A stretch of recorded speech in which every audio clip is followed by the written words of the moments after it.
Well, staying with our Africa Day focus, food, of course, is an important part of culture. It tells the stories of a nation as well as her people.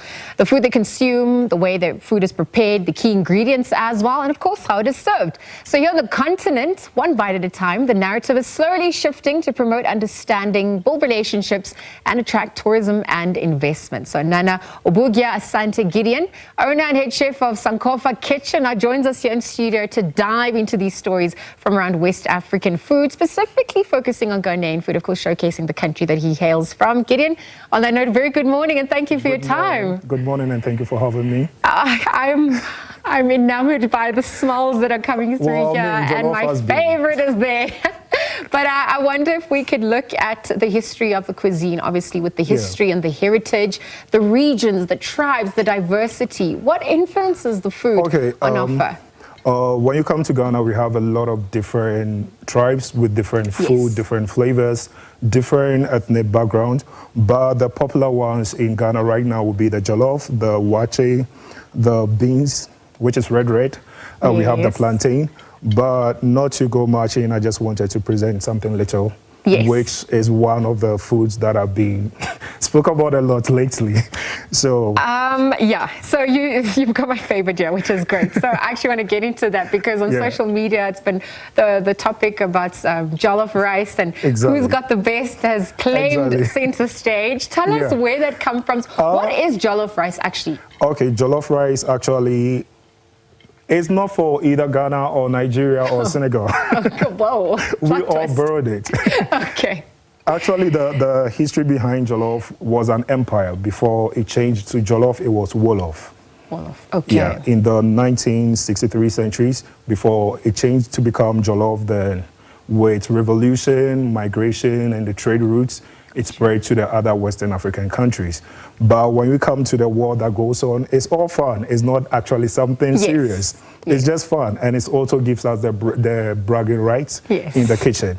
But the war or the arguments, it all has to do with the flavor and the taste of the food. Yeah. We all use the same process, the same techniques, but the flavor, that is where the pride and the arguments comes in. Okay, so what is Ghana's speciality? Is it more spicier? Is the texture more, moist? What goes into Ghana's? It's more with ours is more of flavor.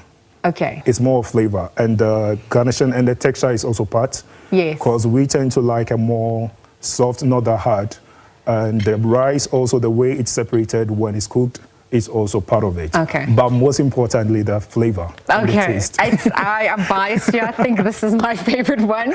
Senegal and Nigeria might be coming for me, but alas, that's my personal opinion. Nigeria's is good. Nigeria's also tastes good, but that one is more spicy. Yes. If you want a spicy type of food, then you go Nigeria. Okay. But when it comes to taste, Ghana tasted.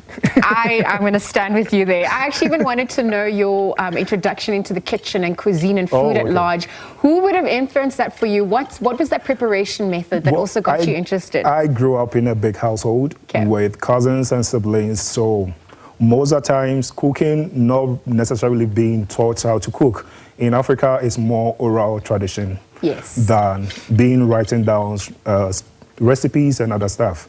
But for me personally, I learned to cook by observing. And one day I was just at home alone and I started cooking. And the first dish I made was banku with okra, which is one of our traditional dishes. And I really liked it, and my siblings also enjoyed it a lot. I know okra stew is it's another firm favorite and popular dish. It's not here, but I can see. Okay, so you've mentioned what you have here in terms of just promoting this and the ingredients that go into it, the preparation. How easy is it to prepare? Is this a typical everyday dish? Is it something you have on special occasions? Tell us a bit more how those conversations happen. When it comes to the beans, the red. Red, yes. Yeah, this one is like an everyday street food. Okay. Yeah, it's an everyday street food. Normally, you would get it with fresh beans, with the gari, and the plantains, which is something that we all enjoy a lot. But when it comes to the jollof, mostly in Ghana is for occasions or let's say celebrations and other important events. But lately it has become a regular diet for everybody. Okay. Yeah. I also look at the ingredients, obviously, that's used, the type of beans, how the ingredients are sourced, and the importance of that, particularly for the country and that economy, agriculture as well, but perhaps also just in maintaining food security, health, nutrition. Yeah. Yeah. What is reflected there? I would say most of our foods are mainly plant-based. Wow. They are mainly plant-based, and when it comes to the food that we eat, when it comes to the tomatoes, the vegetables, everything that we put in is very healthy. Everything is part of boosting our immune system. So the food that we eat, hand in hand, is like medicine and nutrition at the same time. That's how it's supposed to be. I need to wrap up, but I just want to look, obviously today's Africa Day, and we've used food as a conversation starter. How important do you think food can play in the exchange of understanding each other, building relationships, and solidifying our identity as well as Africans? Okay, for me personally, I think if we want to reshape Africa, we can't always do it through politics or data, but we can also do it by first sharing a place of meal, exchanging our recipes, inviting people over to your house to eat, just hosting dinners, talking about the fun part of foods you like and the things you like, the foods you enjoy. Because when people come in to enjoy food, and is that good, they always want to go back there. Absolutely.